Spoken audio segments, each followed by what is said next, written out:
গাজার আকাশ জুড়ে শুধুই বারুদের গন্ধ, মাটিতে লাশের স্তূপ। এক মুহূর্তের জন্যও থামছে না ইসরায়েলের বিধ্বংসী বিমান হামলা। ইতিমধ্যে মৃতের সংখ্যা 400 ছাড়িয়েছে। প্রতিদিনই বাড়ছে হতাহতের সংখ্যা। গাজার প্রতিটি ইঞ্চি যেন মৃত্যুর প্রান্তরে দাঁড়িয়ে। আর এই ভয়াবহ পরিস্থিতির মধ্যে ইসরায়েলের বিরুদ্ধে প্রতিরোধ গড়ে তুলেছে লেবানন। সূত্রের খবর, হিজবুল্লাহর রকেট হামলার জবাবে ইসরায়েল ভয়ঙ্কর আক্রমণ চালিয়েছে লেবাননের বিভিন্ন স্থানে।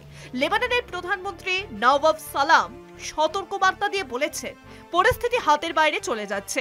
এবার এক নতুন যুদ্ধের জন্ম হতে চলেছে, যার ফলে আন্তর্জাতিক মহলে টানটান উত্তেজনা। ইসরায়েলের দাবি, প্রথম হামলা চালিয়েছে লেবানন। এরপরই প্রতিরোধ গড়ে তোলার নির্দেশ দেন প্রধানমন্ত্রী বেঞ্জামিন নেতানিয়াহু।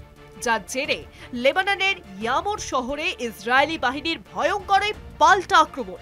বিস্ফোরণে কেঁপে উঠেছে গোটা অঞ্চল। প্রতিটি হামলার যোগ্য জবাব দিতেই বদ্ধপরিকর ইসরায়েলি সেনা। বিশেষজ্ঞদের মতে এই সংঘাত কেবল দুই দেশের মধ্যে সীমাবদ্ধ থাকছে না, বরং গোটা মধ্যপ্রাচ্যে ভয়াল পরিণতির ইঙ্গিত দিচ্ছে। লেবাননের মাটিতে ইসরায়েলের লক্ষ্য একটি, হিজবুল্লাহকে নিশ্চিহ্ন করা। সূত্রের খবর, একের পর এক হিজবুল্লাহ ঘাঁটি গুড়িয়ে দিচ্ছে ইসরায়েলের যুদ্ধবিমান। তবে লেবাননও নতি স্বীকার করতে একেবারেই রাজি নয়। প্রধানমন্ত্রী নওয়াফ সালাম সাফ জানিয়ে দিয়েছেন, আমরা নিজেদের রক্ষা করতে পুরোপুরি প্রস্তুত। শত্রুর মোকাবিলায় এক ইঞ্চিও জমি ছাড়ব না। তবে যুদ্ধের এই অগ্নিস্ফুলিঙ্গ যে আরো বড় বিপর্যয়ের দিকে এগোচ্ছে তা বলাই বাহুল্য। এদিকে গাজার মৃত্যুপুরীতে কান্নার রোল যেন থামছেই না।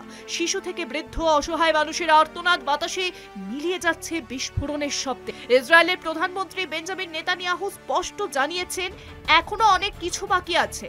হামাসকে সম্পূর্ণ ধ্বংস করবই। তার দাবি, হামাসের জন্যই যুদ্ধবিরতির প্রচেষ্টা ব্যর্থ হয়েছে, ফলে গাজা উপত্যকায় আরো ভয়াবহ হামলার প্রস্তুতি চলছে। তবে নেতানিয়াহুর দাবি, এই যুদ্ধ সাধারণ মানুষের বিরুদ্ধে নয়, আমাদের শত্রু হামাসের জঙ্গিরা। ওদের মুছে ফেলা ছাড়া আমাদের অন্য কোনো পথ নেই। তবে আন্তর্জাতিক বিশেষজ্ঞরা বলছেন, এই যুদ্ধ শুধু ইসরায়েল, হামাস বা লেবাননের মধ্যেই সীমাবদ্ধ নেই। ধীরে ধীরে এই আগুন ছড়িয়ে পড়তে পারে গোটা মধ্যপ্রাচ্যে। আমেরিকা সহ একাধিক দেশ কূটনৈতিকভাবে পরিস্থিতি নিয়ন্ত্রণের চেষ্টা করলেও যুদ্ধের দামানল থামার কোনো নামই নিচ্ছে না।